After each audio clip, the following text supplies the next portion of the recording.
Kitalo nnyo bannange, kitalo nnyo nnyini ddala eky'omuyimbi w'eggwanga Baby Deo Stay akuyimbira ennyimba nga Kawanga Yogera, Oliver yannimba, omukazi yankutte n'omukozi, agudde Kabenje ettuntu ly'olwaleero mu bitundu by'ekyengera ku Masaka Road era n'afiirawo Mbulaga. Gw'atamanyi bulungi Baby Deo ono yone yawalaggananga n'omukozi wa Dembe FM nga tennaggalwawo gwe bayita Kasuku Live. N'amukuba n'oluyimba nti Kawanga Yogera bajja bikutuuzaamu nga Kasuku.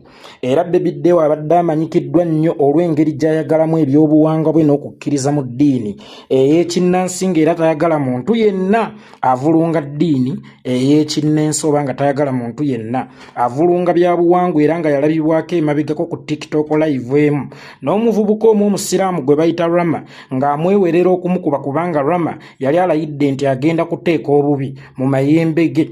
Baby Deo Stay mu busungu obungi kyeyava amugamba nti Rama weetondere bajjajja nga tebannakuswanyuula mbooko.